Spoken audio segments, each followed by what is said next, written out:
Yeah, welcome along. Great to have your company. Also, welcome to Nubaid Haroon, Michael Bridge and JD Dyer alongside me for Transfer Talk this afternoon. Plenty to get stuck into on deadline day. We're going to start with Newcastle. They look set to have a busy one today as they look to bring in even more reinforcements. Michael, what is the latest? Busy day for Newcastle and a busy month for head coach Eddie Howe. Now, they've had an offer accepted from Stade Rome for Hugo Ekitike, a 19-year-old striker. Talks are taking place with the fee £25 million rising to £33 million. Now, the previous bid was £29 million, including add-ons, but they've upped their offer for one last deadline day try.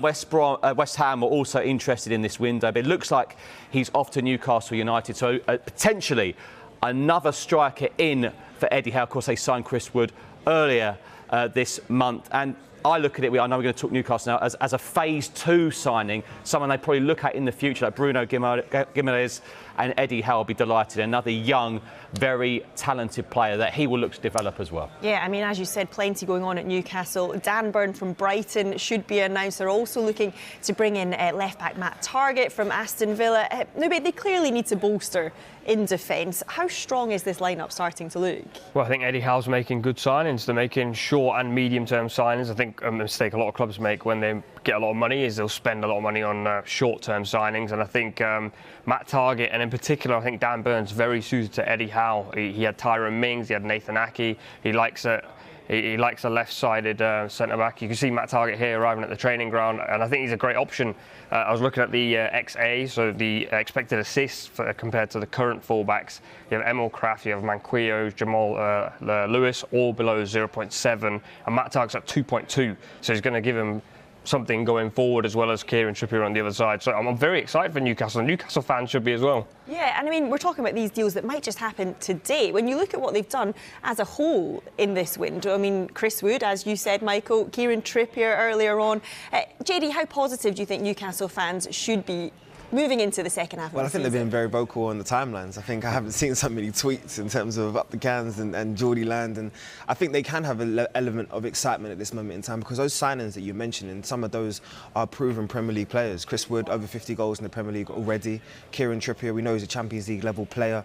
We've seen what he's done. He's probably left the Premier League and come back a better player, especially defensively.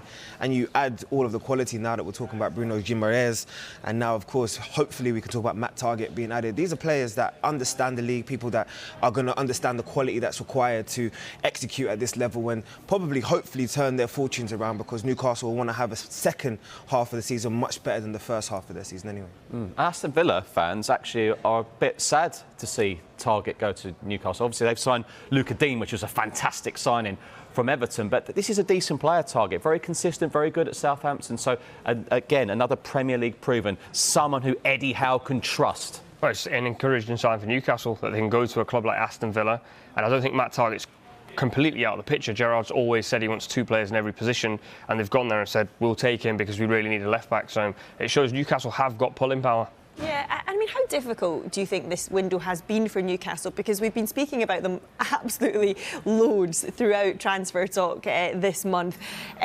But, you know, they've got this richest club price tag. They feel like they have missed out on a couple of targets. Do you think it's been a pretty difficult window for them? The word project sometimes I don't like, so I'm going to do new ones. Phase 1, Phase 2. I think Newcastle at the moment, Phase 1, the likes of Chris Wood, Kieran Trippier. Kieran Trippier already was the captain the other day when they had a training match in Saudi Arabia. He's only been there a couple of weeks. But then I look at Bruno Guimaraes.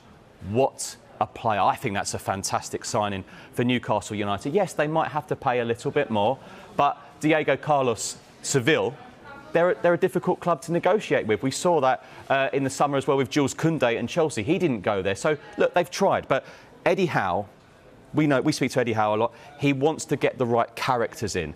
No clauses if they get relegated. I want you here, not just for this season, for next and the years to come. I like the way he's done that, Phase 1 and Phase 2, because Phase 1 would definitely be secure their status within the Premier League. That has to be the only objective. So you're going to have to get players in that's going to have to understand and hit the ground running. Not next month, not a couple of months or a couple of weeks down the line, tomorrow. They need to be ready now to turn around and get points on the board for Newcastle. And then you can start worrying about the bigger, and I know you hate this word, project, which is, of course, is that this is now now looking to be one of the most ambitious clubs in the world, not just because of their fan base, not because of where they're located, but because of the finances and the pool that they now have across the whole of football. Do you like the phase 1 though? It's not bad. It reminds me of some of the academy coaches.